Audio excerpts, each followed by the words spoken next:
distracts you in a lecture. And now the students were able to say, oh, that's what they want me to talk about. Because the participants themselves won't be able to think about all the sources of exchange cognitive systems for themselves. And when they added that scale, they were like, oh, this is the main source of exchange cognitive load, and this is probably what's contributing to this. And they were able to actually give better results. So that has actually worked. That's why I suggest having subscale. And simple question as to how do you feel at this time? Any mention of emotions, even though that was an explicit mention of emotions itself, just talking about how has this noise affected you, was enough to base the validity of the scale by a lot. So yeah, thank you very much. Yes, please. Just a quick question about your first slide, and it comes out of my US-based ignorance. The 75% yes. pass rate. Yes. For what? Postgraduate examinations. So membership for various colleges. So for qualifying? For like specialist training, MRC, for like the examinations for, let's say, going into GP training, or examinations to go into any specialist training route. No kidding. Yeah. I mean, the reason that I'm asking is because I'm imagining in the US, well, I do know, there was a big scandal in the US when the pass rate for general internal medicine for specialization fell into the 70%, and the whole specialty revolted because they felt it was breaking the social contract. So maybe in the US we have this sort of inflated notion of passing into something where it's all 90–95%. Everybody's above average. And so I was just reacting to, really? You have this issue tougher is just standards than we do. Yeah. This issue is just more. You can take some of these exams are very, well, I'd be interested to know your opinion, but I mean, these exams are quite esoteric exams that reflect how some of the more traditional medical school curriculum are taught as well. So I think one positive theory is that international medical graduates, I know you're yourself a medical student in this country, but if you've trained abroad and you've not done those perhaps more traditional medical exams, then when you're in the postgraduate forum, how are you going to transfer that information that isn't necessarily the real knowledge that you need on the shop floor into and also there's talking to international graduates, these examinations, I'm still in medical school, these examinations cost a hell of a lot of money, and it's quite hard to afford, especially as an international graduate when you're trying to make a name for yourself in this country. So what's really interesting about that is that also the differential attainment gap doesn't stop at international medical graduates. There's a gap for UK trained black minority ethnic groups as well. So the pass rate is about 60-something% for UK graduates. Yeah, there was I referenced in my studies the main paper that was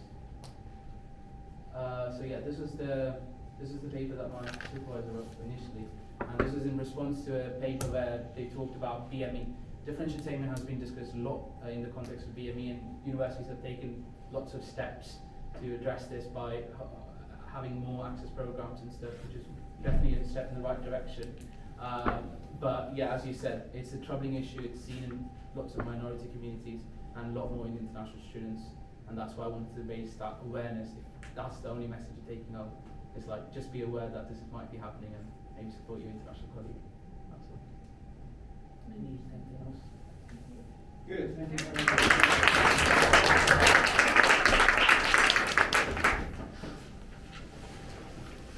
Enjoy the rest of the conference. Very good.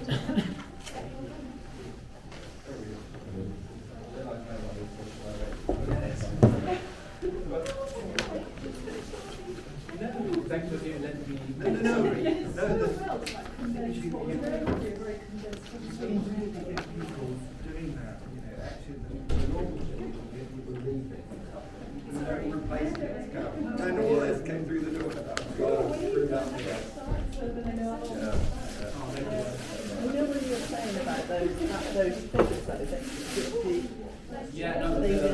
first they finished with that course class.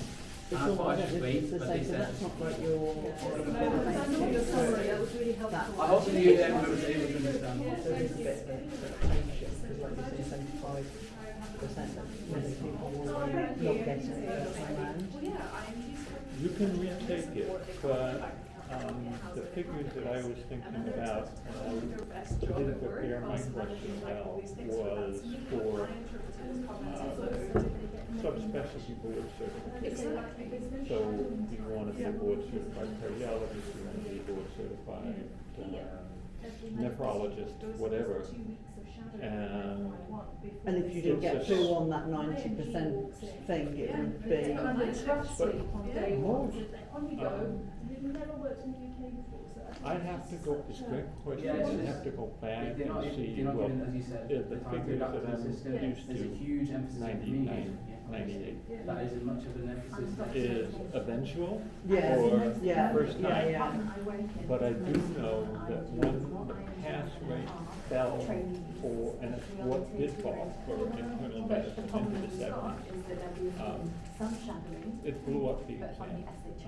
There were 4 parts to it, and blew out one Yeah. and it was considered by membership.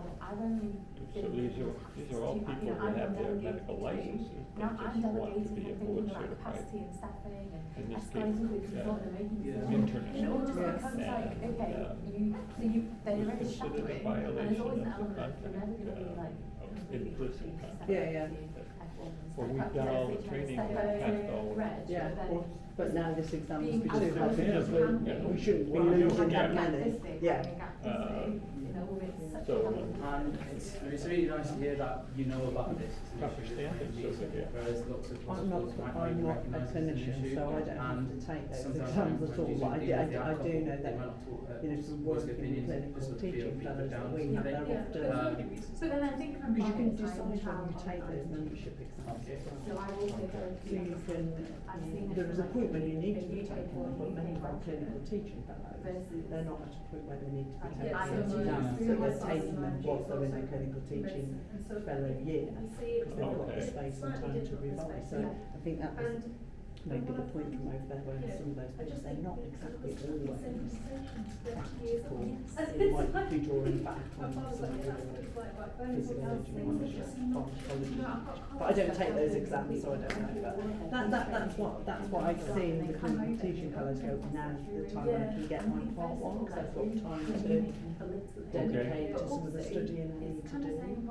So I think that as long as that people have to study on top of the role that they're doing, which in a way, if an exam was perfectly aligned, it would align perfectly with the job required. Yeah. But I don't know this gentleman. But I think there's all value value in in it. nobody's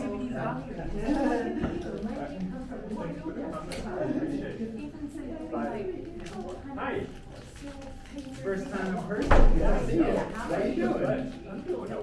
Yeah. Well, okay, there's a hospital flat. Find yourself a Actually, find that's a yourself lot, a GP. but you're seeing me at my desk. Yeah, exactly. Yeah. You 5 minutes late. Some point scale is an issue. Oh, scale look like. So we haven't complete scale yet, but it's basically nothing's common to low scale. All his measures that he had. I don't have. I can pull up an image of his scale itself on Google. But it looks a bit like Adobe and That's because that's the problem. And then it you'll was in the definitely- statistics lecture.